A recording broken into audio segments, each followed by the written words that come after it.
Japan की सत्तारूढ़ liberal democratic party यानी एलडीपी ने 4 अक्टूबर को साने ताकाइची को अपना नया नेता चुना है। इसके साथ ही वो जापान की पहली महिला प्रधानमंत्री बनने की राह पर आगे बढ़ गई हैं। 64 वर्षीय ताकाइची ने टोक्यो में हुए एलडीपी के आंतरिक चुनाव में अपने प्रतिद्वंदी शिंजिरो कोइजुमी को हराया। अब उम्मीद है कि संसद का निचला सदन, जिसे डाइट कहा जाता है, अक्टूबर के मध्य में होने वाले मतदान में उन्हें प्रधानमंत्री के रूप में चुन लेगा।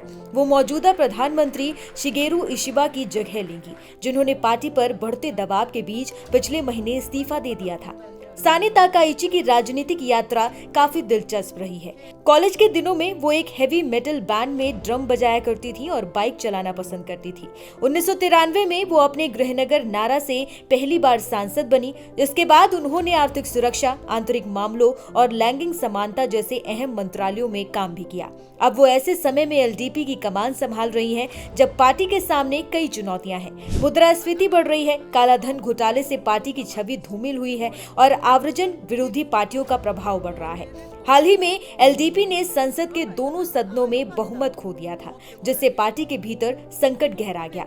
अपनी जीत के बाद ताकाइची ने कहा कि लोगों का भरोसा वापस जीतना उनकी पहली प्राथमिकता होगी। उन्होंने कहा कि वो जनता की चिंताओं को आशा में बदलना चाहती हैं और देश को एक नई दिशा देना चाहती हैं। हालांकि ताकाइची का प्रधानमंत्री बनना जापान के लिए ऐतिहासिक पल होगा, लेकिन लैंगिक समानता पर उनका रिकॉर्ड विवादित रहा है। उन्होंने उस कानून में बदलाव का विरोध किया है जिसमें विवाहित जोड़ों को एक ही उपनाम रखना जरूरी है। वो समलैंगिक विवाह और महिलाओं के शाही सिंहासन पर बैठने की भी विरोधी रही हैं। यानी उनके विचार काफी हद तक परंपरावादी हैं। विशेषज्ञों का कहना है कि उनका चुनाव महिला नेतृत्व का प्रतीक तो है, लेकिन वो पितृसत्तात्मक सोच को चुनौती देने में दिलचस्पी नहीं रखती। साने ताकाइची जापान के पूर्व प्रधानमंत्री शिंजो आबे की करीबी मानी जाती हैं और उनकी राजनीति पर आबे का गहरा असर है।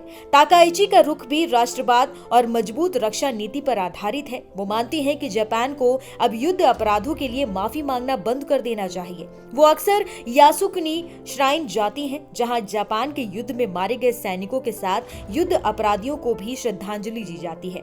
इसी वजह से चीन और दक्षिण कोरिया जैसे देशों से उनके रिश्ते तनावपूर्ण हैं। ताकाइची जापान के अतिराष्ट्रवादी समूह निप्पॉन कैगी से भी जुड़ी है, जो जापान के संविधान से संशोधन और सैन्य ताकत बढ़ाने की वकालत करता है।